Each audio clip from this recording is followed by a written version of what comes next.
बाबाजी और हुजूर जी की प्यारी संगत जी, राधा स्वामी जी, स्वागत है आपका हमारे चैनल सतगुरु का ज्ञान में। संगत जी, कभी आपने यह अनुभव किया है कि जैसे आपकी चेतना शरीर की सीमाओं को पार कर रही है, जैसे कोई अदृश्य प्रेमपूर्ण शक्ति आपको ऊपर की ओर खींच रही है, एक प्रकाश, शांत, आकर्षक और आत्मा को पुकारता हुआ। ऐसा प्रतीत होता है मानो कोई भीतर से कह रहा हो, अब घर चलो। यह कोई सपना नहीं होता, न ही कोई मन की कल्पना, यह आत्मा की पहली पुकार होती है अपने असली घर, अपने मूल की ओर। संगत जी, संसार की इस भीड़ में बहुत ही कम आत्माएं ऐसी होती हैं जिन्हें इस जन्म में नामदान की कृपा प्राप्त होती है। यह कोई साधारण घटना नहीं, बल्कि सृष्टि के सारे जन्मों में अर्जित पुण्य का फल होता है। जब सद्गुरु हमें पंच नाम की गुप्त कुंजी सौंपते हैं, तो वह पल हमारी आत्मिक यात्रा की वास्तविक शुरुआत होता है। यही वह क्षण होता है जब बाहर की दुनिया की मोहमाया से हमारी नींद टूटती है और भीतर परमात्मा के दिव्य संसार का द्वार खुलता है। जब पहली बार सूरत ऊपर चढ़ती है, तो वह एक विलक्षण अनुभव होता है, जैसे भीतर कोई कंपन बदल गया हो। साधक के लिए वह पहला अनुभव होता है आत्मा के सत्य स्वरूप की झलक पाने का। यह वह अवस्था होती है जहां मन मौन हो जाता है और आत्मा शब्द की ओर खिंचने लगती है। यह वह पहली चेतना होती है जो हमें यह एहसास कराती है कि हम केवल यह शरीर नहीं, हम एक ज्योति हैं, परम ज्योति का अंश। यह वह पहला संकेत होता है कि हमारी साधना रंग ला रही है। यह वह पहला मिलन होता है आत्मा और उस दिव्य ध्वनि के बीच, जिसे संचन शब्द, धुन या अनाहत नाद कहते हैं। संगत जी, आज के इस सत्संग में हम विस्तार से समझेंगे कि जब सूरत पहली बार ऊपर चढ़ती है, तो हमें भीतर क्या अनुभव होता है, कौन सी ध्वनियां, कौन से दृश्य आत्मा को दिखाई देते हैं। उस समय साधक को क्या करना चाहिए और किन बातों से सावधान रहना चाहिए। यह सत्संग विशेष रूप से उन साधकों के लिए है जो सच्चे मन से भजन सुमिरन में लीन हैं और जिनके जीवन में अब वह घड़ी आ रही है जब आत्मा अपने वास्तविक स्वरूप से मिलने को तैयार हो रही है। आइए इस दिव्य रहस्य को मिलकर समझते हैं। जब पहली बार आत्मा जागती है और मालिक की ओर चल पड़ती है, हमारी हाथ जोड़कर विनती है कि इस वीडियो को अंत तक जरूर देखें, क्योंकि इसमें वह बातें हैं जो आपके साधना मार्ग को और भी स्पष्ट करेंगी। और हाँ, अगर आप हमारे चैनल सद्गुरु का ज्ञान पर नए हैं, तो कृपया सब्सक्राइब जरूर करें, ताकि बाबाजी की अमूल्य शिक्षाएं आपके जीवन में निरंतर पहुंचती रहें। संगत जी, सूरत का अर्थ है आत्मा की वह चेतन शक्ति जो इस समय शरीर की इंद्रियों में फैली हुई है। हमारी चेतना आँखों से देखने, कानों से सुनने, मन से सोचने और सांसारिक गतिविधियों में उलझने में व्यस्त रहती है। लेकिन जब हम नाम सिमरन, सत्संग, सेवा और भजन की साधना में गहराई से रमने लगते हैं, तो यह बिखरी हुई चेतना धीरे धीरे संचित होकर त्रिकुटी यानी दोनों आँखों के बीच के मध्य बिंदु की ओर आकर्षित होने लगती है। जब यह चेतना बाहर से हटकर भीतर की ओर मुड़ती है और ऊपर की दिशा में चढ़ने लगती है, तो इसे ही सूरत चढ़ना कहा जाता है। यह कोई कल्पना नहीं, बल्कि आत्मा की अंतर यात्रा का पहला और अत्यंत महत्वपूर्ण चरण होता है। यह वही क्षण है जब साधक संसार से हटकर अपने वास्तविक स्वरूप की ओर पहला कदम रखता है। बाबाजी कहते हैं, नाम की शक्ति जब भीतर उतरती है, तो सूरत अपने आप खिंचकर ऊपर की ओर चल पड़ती है। यही असली साधना है। इसका अर्थ है कि जब नाम भीतर स्थिर होता है, जब सिमरन आत्मा तक पहुंचता है, तब सूरत को सहारा मिल जाता है और वह अपने मूल, अपने परमपिता की ओर चल पड़ती है।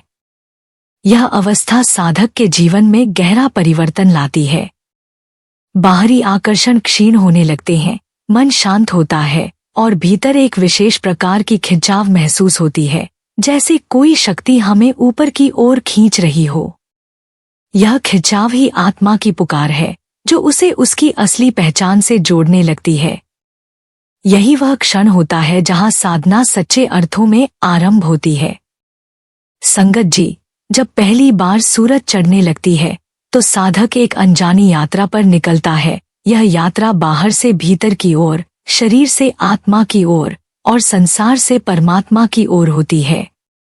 यह अनुभव जितना अद्भुत होता है उतना ही रहस्यमय भी। आइए विस्तार से समझते हैं कि इस अवस्था में साधक किन किन अनुभवों से गुजरता है। एक, शरीर का भारी या सुन्न हो जाना। जैसे ही सिमरन गहरा होता है साधक की चेतना शरीर से हटने लगती है। धीरे धीरे हाथ पैर भारी लगते हैं, जैसे वह हिल भी नहीं सकते। कुछ को यह अनुभव होता है कि पूरा शरीर जैसे पत्थर का हो गया हो, न हिलना न डुलना। यह डरावना लग सकता है, लेकिन यह संकेत है कि आत्मा का ध्यान अब बाहर से हटकर भीतर की ओर केंद्रित हो रहा है। इस अवस्था में घबराने की बजाय शरीर को पूरी तरह ढीला छोड़कर मौन में रहना चाहिए, क्योंकि यही वह द्वार है जहां से भीतर की यात्रा शुरू होती है। 2. नींद जैसी गहराई पर मन पूरी तरह जागृत। कई बार साधक को ऐसा लगता है जैसे वह नींद में जा रहा है, परंतु उसके भीतर का मन और चेतना पूर्णतः जागृत रहते हैं। यह कोई सामान्य नींद नहीं, बल्कि आत्मा का अंतर में प्रवेश है, जहां शरीर, समय और विचार पीछे छूट जाते हैं। यह अंतर घड़ी होती है जहां से आत्मिक संसार का अनुभव शुरू होता है। इसमें कोई विचार नहीं उठता, सिर्फ मौन, शांति और एक दिव्य उपस्थिति का एहसास होता है। 3. कंपन, झटके या ऊपर खिंचाव की अनुभूति। त्रिकुटी, भौहों के मध्य में चुंबकीय खिंचाव जैसा कुछ अनुभव होता है। कुछ साधक महसूस करते हैं कि सिर को झटका लग रहा है या जैसे कोई शक्ति उन्हें ऊपर खींच रही है। यह उस समय होता है जब आत्मा पहली बार शरीर से अलग होकर ऊपर की ओर उठने लगती है। कुछ को अनुभव होता है कि जैसे सिर के ऊपर से आत्मा बाहर निकल रही है। यह सूरज चढ़ने की साक्षात अनुभूति है। इसमें डरना नहीं, बल्कि नाम पर टिके रहना आवश्यक होता है। 4. तेज प्रकाश या सुनहरी रोशनी की झलक। जैसे जैसे सूरज भीतर प्रवेश करती है साधक को कभी तेज नीली, सुनहरी या सफेद रोशनी की झलक मिलती है। यह कोई बाहरी रोशनी नहीं, बल्कि आत्मा का वह दिव्य प्रकाश है जो सदियों से हमारे भीतर ही था, लेकिन अब चेतना उसे छूने लगी है। यह प्रकाश अंतर का पहला दरवाजा खोलता है। बाबाजी समझाते हैं, जब प्रकाश दिखे तो उसकी ओर भागो मत, नाम पर ध्यान टिकाए रखो, क्योंकि प्रकाश तो मार्ग है, लक्ष्य नहीं।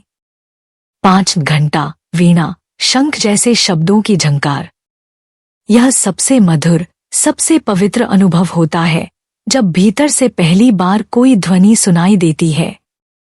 यह ध्वनि बाहर के कानों से नहीं, बल्कि आत्मा के अंतर कानों से सुनाई देती है। यह घंटा, वीणा, शंख या अनहद नाद के रूप में हो सकती है।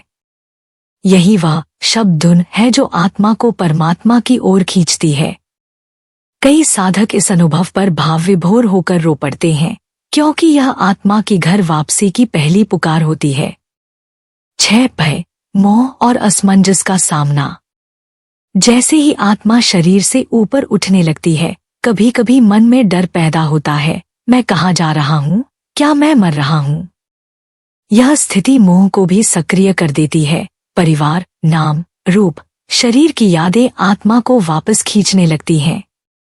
यह एक कसौटी होती है जहां साधना की सच्चाई और दृढ़ता की परीक्षा होती है। जो साधक सद्गुरु के नाम पर अडिग रहता है वही इस परीक्षा को पार करता है। यही समय होता है जब केवल सद्गुरु नाम की टेक ही हमारा असली सहारा बनती है। संगत जी, ये अनुभव साधना की सच्चाई की पहचान है। अगर यह सब घटने लगे तो समझ लीजिए सूरत की यात्रा प्रारंभ हो चुकी है और आत्मा अब सचमुच अपने घर की ओर लौट रही है। बस अब नाम में टिके रहना है और सद्गुरु पर पूर्ण विश्वास बनाए रखना है। संगत जी, जब हमारी सूरत पहली बार चढ़ती है, यानी आत्मा शरीर से ऊपर उठकर त्रिकुटी की ओर खिंचती है, तो यह एक ऐसा क्षण होता है जहां डर, उत्साह और संशय सब एक साथ उमड़ते हैं। लेकिन यह समय डरने का नहीं है, यह समय है खुद को पूर्णतः गुरु की कृपा में समर्पित कर देने का। जिस तरह बच्चा माँ की गोद में पूरी निडरता से विश्राम करता है, वैसे ही साधक को उस क्षण में गुरु की गोद समझकर बैठ जाना चाहिए। गहरी सांस लें और मन को बार बार उस शब्द में टिकाएं जो गुरु ने दिया है। यह शब्द ही वह रस्सी है जो आत्मा को ऊपर की ओर खींचती है। शरीर में चाहे झटका लगे, सुन्नता हो, कंपन हो, रोशनी या ध्वनि का अनुभव हो, उस समय शरीर को हिलाना नहीं है, आंखें मूंदकर बस देखना है, सहना है और टिके रहना है। अनुभव को पकड़ने या उसे दोहराने की चेष्टा न करें, केवल देखने वाले बने रहें। जैसे आप कोई चलचित्र देख रहे हों, उसमें डूबे नहीं, बाहर से साक्षी बनकर निहारते रहें। बाबाजी कहते हैं, अंतर की यात्रा रफ्तार से नहीं, विश्वास से पूरी होती है, यानी यह दौड़ नहीं है, यह समर्पण की गहराई है। लेकिन संगत जी, ऐसे अनुभवों के साथ कई बार साधक कुछ गंभीर भूलें कर बैठते हैं, जिनसे यात्रा की दिशा भटक सकती है। सबसे पहली और बड़ी गलती है इस अनुभव को दूसरों से बांटना। यह एक अत्यंत निजी और पवित्र अनुभव है, इसे शब्दों में बांटना इसकी ऊर्जा को बिखेर देता है। कई बार साधक उत्साह में आकर भजन सिमरन की निरंतरता छोड़ देते हैं, अब तो अनुभव हो गया। यह सबसे खतरनाक भ्रम है। कुछ लोग अनुभव के दौरान जो रोशनी, शब्द या झटका महसूस होता है, उसी में उलझ जाते हैं। लेकिन सच्चा साधक जानता है कि लक्ष्य अनुभव नहीं, बल्कि शब्द और नाम में लय होना है। अगर आप तिल मात्र अनुभूति में अटक गए, तो आगे की राह मुश्किल हो जाएगी। बाबाजी कहते हैं, जो अनुभव के मोह में फंस गया, वो रास्ता भटक गया। इसलिए अपने अनुभव से लगाव न रखें, लगाव सिर्फ गुरु और नाम से रखें। अब प्रश्न आता है, इस अनुभव का अर्थ क्या है? इसका अर्थ है कि अब आपकी साधना केवल बाह्य क्रियाओं तक सीमित नहीं रही, अब यह भीतर की यात्रा में प्रवेश कर रही है। यह अनुभव पहली बार आत्मा को यह एहसास कराता है कि हम शरीर नहीं हैं। यह आत्मा की पहली साक्षी अवस्था है, जहां वह देखने लगती है कि मैं शरीर से परे भी कुछ हूं। यह गुरु कृपा की सीधी झलक है। इसका मतलब है, अब आत्मा तैयार है घर की ओर लौटने के लिए। यह एक नई शुरुआत है, एक आध्यात्मिक जीवन की शुरुआत। इसलिए संगत जी, जब सूरत पहली बार चढ़े, तब न डरे, न उलझे, न उत्तेजित हों। बस गुरु के चरणों में टिके रहें और हर अनुभव को एक मौन साक्षी की तरह देखें। यही आत्मा की पहली उड़ान है और उसका ईंधन है सिर्फ विश्वास और प्रेम। संगत जी, कुछ संत संगी अक्सर यह साझा करते हैं कि उनकी सूरत कभी ऊपर नहीं चढ़ी और वे मन में यह प्रश्न उठाते हैं, आखिर क्यों? क्या यह गुरु की कृपा की कमी है या फिर हमसे ही कोई गलती हो रही है? संगत जी, हमारी चेतना भीतर से बंधी होती है, मोह, लोभ, क्रोध, कामनाओं और दुनिया की उलझनों की अदृश्य रस्सियों से। बाबा जी स्पष्ट करते हैं, तुम शरीर से नहीं, चेतना से बंधे हो। जब तक मन के बंधन नहीं टूटते, ऊपर कैसे जाओगे? सोचिए, अगर कोई सत्संगी सुमिरन में बैठा हो और उसका मन बार बार ऑफिस के एक ईमेल में उलझ रहा हो, तो क्या सूरत ऊपर चढ़ेगी?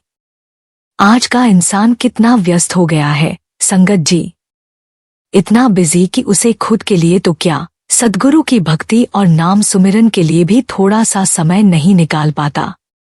दिन भर बस एक दौड़ भाग, ये करना है, वो लेना है, और यही दिन प्रतिदिन चलता रहता है। लेकिन सोचने की बात है, क्या सच में हमारे पास समय नहीं है? क्या वाकई हम इतना मजबूर हैं कि सद्गुरु की भक्ति के लिए भी कुछ पल न निकाल सकें? संगत जी, यह गलत सोच है। समय तो हमारे पास है, बस प्राथमिकता नहीं है। अगर हम चाहें तो रोजमर्रा के काम करते हुए भी नाम सुमिरन कर सकते हैं। यह तो हमारे हाथ में है। इंसान अगर ठान ले तो क्या नहीं कर सकता? लेकिन हम मन और माया के पीछे इतने उलझ गए हैं कि भजन भक्ति को जीवन का हिस्सा मानना ही भूल गए हैं। सुबह नौकरी पर जाना, दिन भर काम में व्यस्त रहना, शाम को दोस्तों के बीच गप्पे मारना सब कुछ है, पर सद्गुरु की भक्ति नहीं। क्या कभी यह विचार आता है कि हम इस धरती पर क्यों आए हैं? मनुष्य जन्म ही क्यों मिला? जिन्हें सद्गुरु की कृपा से नामदान मिला है, उन्हें तो यह समझ होनी चाहिए कि जीवन का असली उद्देश्य क्या है। नामदान कोई साधारण बात नहीं है। यह यूं ही नहीं मिल जाता। कभी सत्संग सुनते हैं, कभी पंक्ति में खड़े रहते हैं, इंतजार करते हैं, तब कहीं जाकर सद्गुरु की दया से नामदान मिलता है। और जब मिल गया है तो क्या अब इतना ही काफी है? नहीं। अगर नामदान से ही सब कुछ मिल जाता तो फिर कोई मेहनत की जरूरत ही नहीं होती। लेकिन सद्गुरु स्वयं कहते हैं, नामदान तो शुरुआत है, रास्ता है, चलना तो तुम्हें ही पड़ेगा। संगत जी, मेहनत करनी ही पड़ेगी। सद्गुरु हमें दिशा दिखाते हैं, समझाते हैं कि कैसे भजन करना है, लेकिन चलना हमें ही है। और यह कोई कठिन कार्य नहीं है, बस मन बना लेने की देर है। जब मन तय कर ले तो राहें आसान हो जाती हैं, मगर हम सोचते ही रह जाते हैं। कोई भी सफर सोचने से पूरा नहीं होता, चलने से होता है। एक लक्ष्य बनाए, नाम सुमिरन में मन लगाना है, सूरत को ऊपर उठाना है, मंजिल तक पहुंचना है। बस फिर रुकना नहीं है। अगर हम पूरी निष्ठा से बिना कोई अपेक्षा रखे सिमरन करते हैं तो हमारी सभी इच्छाएं अपने आप पूरी हो जाती हैं। मगर शर्त है, पूरा विश्वास हो, पूर्ण समर्पण हो। कभी यह मत सोचिए कि कितने साल हो गए भजन करते हुए, फिर भी कुछ दिखाई नहीं देता, सुनाई नहीं देता। यह सोचना ही बाधा बन जाती है। हमारा काम है बस भजन करना, बाकी सद्गुरु की मौज पर छोड़ देना। ध्यान को माथे के बीच टिकाकर भजन करें, एकाग्रता से। ना कोई अपेक्षा, ना कोई सवाल, बस विश्वास और समर्पण। एक दिन जरूर ऐसा आएगा जब सद्गुरु की कृपा बरसेगी, और वही दिन होगा हमारे जीवन का सबसे सुंदर दिन। संगत जी, भजन में नागा नहीं होना चाहिए। अगर कोई काम छोड़ना पड़े तो छोड़ दो, लेकिन नाम सुमिरन न छोड़ो। यही जीवन का आधार है। काम भी होते रहेंगे, परिवार की जिम्मेदारी भी निभती रहेगी, लेकिन मुख्य मकसद ना भूले, सद्गुरु की भक्ति। क्योंकि सद्गुरु कहते हैं, अगर तुम नाम सुमिरन में लगे रहोगे तो तुम्हारा स्वार्थ भी संवर जाएगा और परमार्थ भी सज जाएगा। संगत जी, हमारा शरीर सिर्फ हड्डियां और मांस नहीं है, इसमें ऊर्जा के केंद्र यानी चक्र भी होते हैं, जो सूरत की यात्रा में सीढ़ियों की तरह काम करते हैं। जैसे एक यात्री धीरे धीरे ऊपर चढ़ता है, वैसे ही सूरत भी मूलाधार से सहस्रार तक की यात्रा करती है।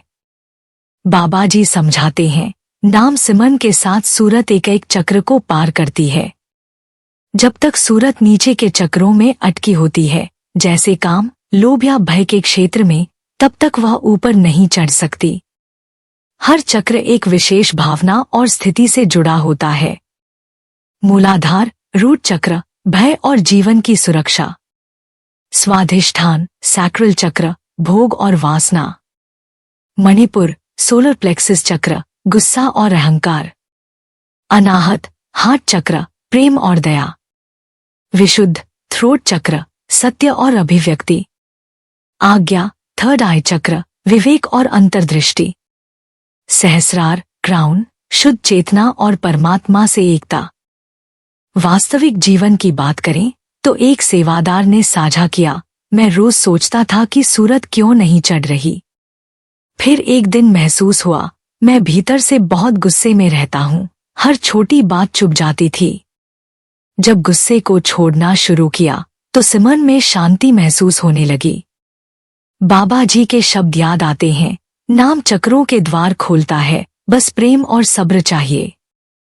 संगत जी, एक सच्चे संत संगी ने अपने गहरे अनुभव को साझा करते हुए बताया कि कैसे उनकी सूरत पहली बार चढ़ी और उनके साथ क्या क्या हुआ। उन्होंने कहा कि जब उन्होंने नामदान लिया तो उन्होंने पूरे नियम से सिमरन और भजन करना शुरू कर दिया। वे रोज रात को 2.5 घंटे सिमरन करते थे, क्योंकि दिन में नौकरी की व्यस्तता रहती थी।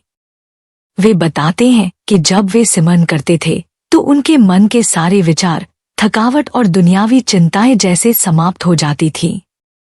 वे इसे ऐसे समझाते हैं कि जैसे कोई मोबाइल जब ऑन होता है तो दुनिया से जुड़ा होता है, लेकिन जैसे ही ऑफ कर दिया जाए सब खत्म, बस उसका अस्तित्व ही शेष रह जाता है। ऐसे ही जब वे सिमरन में बैठते थे तो वे पूरी तरह सुन्न अवस्था में चले जाते थे। उनका मन इतना रमने लगता था कि उन्हें लगता था कि रात भर यहीं बैठे रहें। फिर वे भजन पर बैठते और उन्हें धीरे धीरे सुंदर ध्वनियां सुनाई देने लगी, आत्मिक अनुभव होने लगे। ऐसा प्रतीत होता मानो वे मालिक की गोद में बैठे हों। एक दिन भजन करते हुए अचानक उनकी सूरत इतनी तीव्र गति से ऊपर चढ़ी कि वे जोर से चिल्लाकर गिर पड़े। घर वाले घबरा गए, दौड़कर आए और उन्हें उठाकर बिस्तर पर लिटाया। उन्हें करीब 10 मिनट तक होश नहीं आया। जब होश आया तो उन्होंने पाया कि उन्हें थोड़ी सी चोट भी लग गई थी। इस घटना के बाद उनके मन में भजन के प्रति एक भय बैठ गया। उन्होंने निर्णय लिया कि अब वे केवल सिमरन करेंगे, भजन नहीं। कुछ दिनों तक ऐसा ही चलता रहा। वे सिमरन करते, उठते, काम पर जाते, लेकिन धीरे धीरे उन्हें भीतर से अनुभव होने लगा कि उनके अंदर से बाबा जी के लिए जो प्रेम था वह कम होता जा रहा है। पहले वे हर पल बाबा जी को याद करते थे, काम पर भी सिमरन करते रहते थे, लेकिन अब वह भावनात्मक जुड़ाव कम होता गया। तब उन्होंने सोचा, मरना तो एक दिन है ही, लेकिन जो जीते जी मरता है वही सच्चा मरना है। अगर भजन करते हुए कुछ हो भी जाए तो क्या फर्क पड़ता है। इस विचार से उन्होंने फिर से भजन करना शुरू किया, लेकिन शुरुआत में कुछ सुनाई या दिखाई नहीं दिया। फिर उन्होंने सोचा कि शायद उनके डर की वजह से यह सब रुक गया है। पहले वे जमीन पर एक हल्का कपड़ा बिछाकर बैठते थे, लेकिन अब डर के कारण चारों तरफ तकिए, गद्दे, कंबल रख दिए थे कि कहीं गिर न जाए। उन्हें यह महसूस हुआ कि ये अतिरिक्त सावधानियां ही उनके साधना के मार्ग में रुकावट बन गई हैं। फिर उन्होंने सब कुछ हटा दिया और पहले जैसी स्थिति में बैठना शुरू किया। और संगत जी, जैसे ही उन्होंने पुरानी तरह से पूरी श्रद्धा और समर्पण के साथ साधना की, वैसे ही फिर से उन्हें वही अनुभव होने लगे, आवाजें, आनंद, अंदर की दुनिया की झलकें और गुरु की कृपा का अनुभव। वे भावुक होकर कहते हैं कि जब उन्होंने डर और सुविधा को त्याग कर पूर्ण समर्पण से साधना की, तभी फिर से बाबा जी की दया उन पर हुई। यही उनके अनुभव का सार था कि जब तक मन के डर और शरीर की चिंता बनी रहती है, आत्मा ऊपर नहीं चढ़ पाती। लेकिन जब हम पूरी श्रद्धा से बिना शर्त गुरु की आज्ञा में बैठते हैं, तब सूरज चढ़ती है, आत्मा अपने अनुभवों को देखती है और असली भजन की यात्रा शुरू होती है।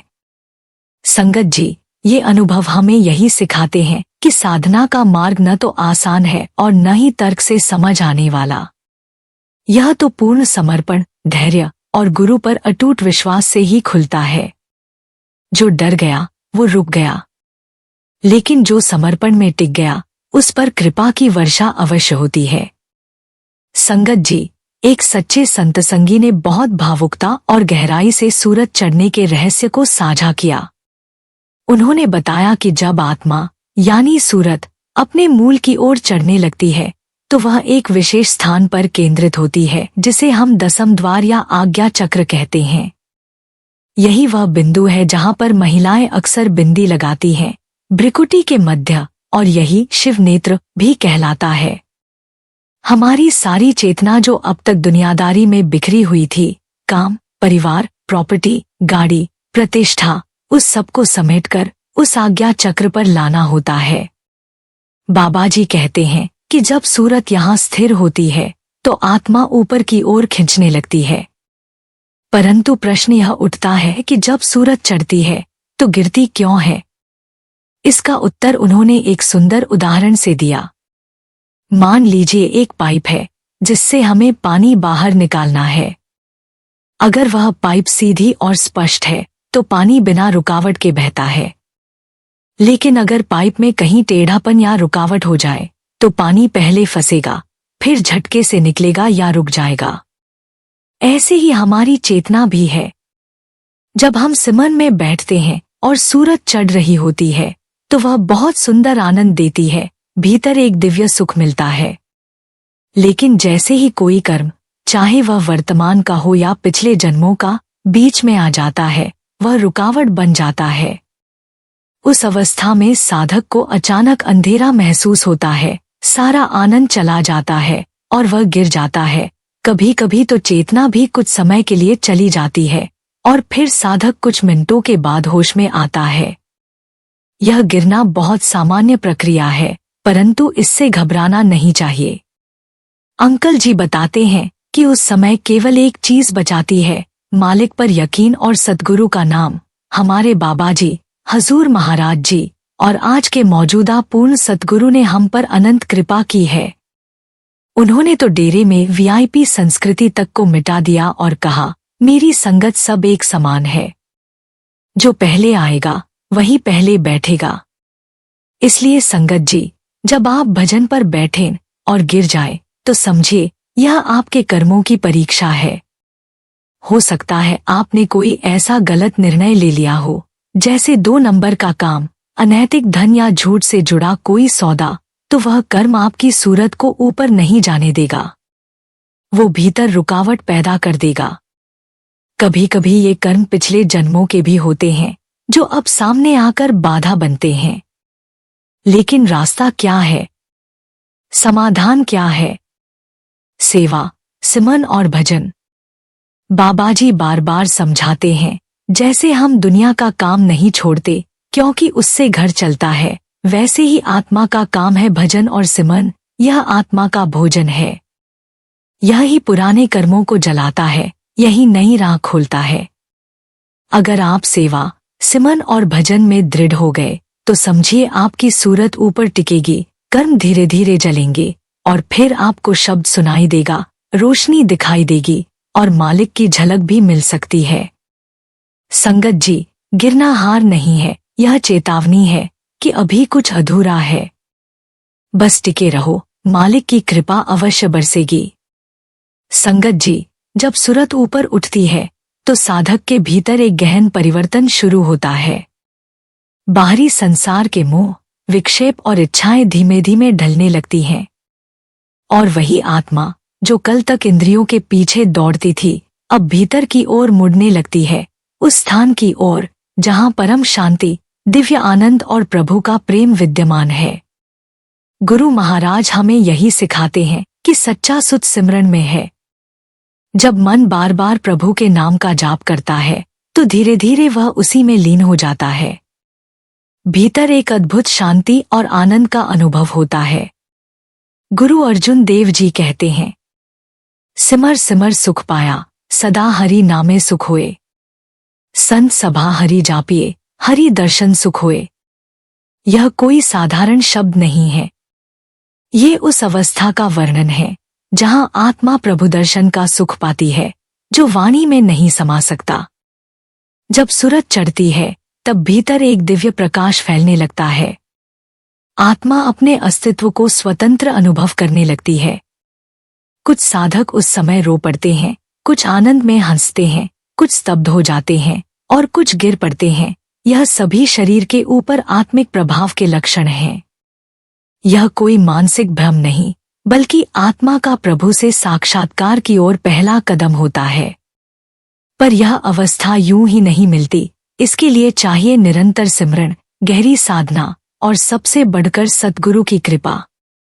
जब मन में वासनाओं, संदेहों और आकर्षणों की पकड़ ढीली होती है, तभी आत्मा उस सूक्ष्म मार्ग पर अग्रसर होती है। एक साधक का अनुभव इसका जीवंत उदाहरण है। उन्होंने बताया कि प्रारंभ में वे मांसाहारी जीवन जी रहे थे, भजन सिमरन से कोई नाता नहीं था। पर जब बड़े बाबा जी उनके स्वप्नों में बार बार आने लगे तो उनके जीवन में एक अजीब सी हलचल हुई। बाबा जी ने स्वप्न में स्पष्ट संदेश दिया, यदि नामदान चाहिए तो मांसाहार छोड़ दो। आत्मा को शुद्ध करना है तो पहले कर्म शुद्ध करने होंगे। यह कोई कल्पना नहीं थी, आत्मा की पुकार थी। उन्होंने उसी क्षण मांसाहार त्याग दिया। धीरे धीरे उनका परिवार भी सत्संग से जुड़ गया।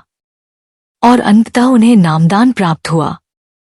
यह बदलाव बाहर का नहीं था, यह आत्मा की भीतरी क्रांति थी। अब उनका जीवन सिमरणमय हो गया है। उन्होंने एक सुंदर उदाहरण दिया।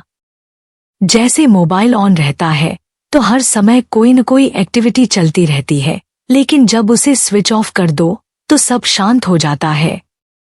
वैसे ही जब साधक सिमरन में बैठता है तो मन के विचार, इच्छाएं, डर, सब कुछ शांत हो जाता है। शुरुआत में उन्हें भी कुछ अनुभव नहीं हुआ। मन भटकता था, कोई रोशनी, कोई ध्वनि, कुछ भी नहीं दिखता था। पर वे गुरु के आदेश पर अडिग रहे। धीरे धीरे मन स्थिर हुआ, सुरत केंद्रित होने लगी और फिर एक दिन वह दिव्य ध्वनि सुनाई दी। वह अनुभव हुआ जिसे शब्दों में कहना कठिन है। वह कहते हैं, ऐसा लगता है जैसे कोई अदृश्य शक्ति की गोद में बैठा हूं, जहां केवल प्रेम है, केवल शांति है। संगत जी, यही सुरत का चढ़ना है। जब आत्मा संसार की ओर नहीं बल्कि प्रभु की ओर मुड़ती है, यही जीवन का लक्ष्य है, यही वास्तविक मुक्ति है। गुरु नानक देव जी ने कहा, सच की वडियाई वड्डा साहिब दी, सच्ची वडियाई गुरसिख सिखाई। अर्थात सच्चा वैभव, सच्ची महानता केवल उसी की है जो सद्गुरु की शिक्षा को जीवन में उतारता है। तो आइए हम सब भी उस पथ पर चलें जहां सुरत ऊपर चढ़े, आत्मा जागे और जीवन सच्चे आनंद से भर जाए। सद्गुरु की कृपा बनी रहे। भजन सिमरन में अटल रहिए। यह यात्रा आनंदमयी है, इसका आरंभ कीजिए अभी, इसी क्षण। संगत जी, कभी यह मत सोचिए कि मुझसे नहीं हो सकता। सूरज चढ़ाना कोई एक दिन का काम नहीं, ये रोज की एक सच्ची कोशिश है। बाबा जी बार बार समझाते हैं, तुम एक कदम चलो, मालिक 100 कदम चलता है। संगत जी, क्या करें? एक नियत समय रोज का रखें। शब्द को दिल से पुकारें, मैकेनिकल ना बनाएं। संगत और सेवा में समय बिताएं, ये अंदर की सफाई करते हैं। मन आए तो अच्छा, ना आए तो भी बैठो, ये सबूरी का इम्तिहान है। संगत जी, सूरज चढ़ना कोई उपलब्धि नहीं, बल्कि आत्मा की घर वापसी है, मालिक की ओर एक आहिस्ता आहिस्ता लौटती हुई पुकार। ये मार्ग न ज्ञान से तय होता है, न प्रयास से, ये तो केवल प्रेम, श्रद्धा और निरंतरता से खुलता है। हर दिन जब हम सुमिरन में बैठते हैं तो हम गुरु के चरणों में एक और कदम बढ़ाते हैं। और जैसे जैसे ये प्रेम गहराता है, वैसे वैसे सूरत अपने आप ऊपर उठने लगती है, बिना किसी शोर, बिना किसी प्रदर्शन के, बस शांति से, भीतर ही भीतर। संगत जी, अगर आपको यह वीडियो अच्छा लगे तो कृपया इसे जरूर आगे शेयर कीजिए।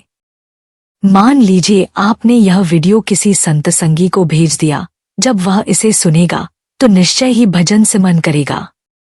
मुझे पूरा यकीन है, और आपको भी होगा, कि जब कोई सच्चे भाव से सत्संग सुनता है तो वह जरूर कुछ समय के लिए भजन पर बैठता है, चाहे केवल 10 मिनट के लिए ही क्यों न हो। और जब वह 10 मिनट भी भजन करता है तो उस पर भी और आप पर भी बाबा जी की अपार कृपा होती है। क्यों? क्योंकि आपने सत्संग शेयर किया, वह सत्संग किसी और तक पहुंचा, उसने उसे सुना और सुनकर सिमरन में बैठ गया। यही सत्संग का वास्तविक फल है। जो बहन सुन रही है वह अपने भाई को भेज दे, भाई बहन को भेज दे, माता पिता बच्चों को भेजें, और इस तरह पूरे परिवार में यह सत्संग गूंजे, ताकि सबका ध्यान बाबा जी की ओर लगे और सब भजन सिमरन में जुड़ जाए। जब किसी के भजन सिमरन का माध्यम आप बनते हैं तो बाबा जी आपसे अत्यंत प्रसन्न होते हैं और आप पर दया मेहर बरसती है।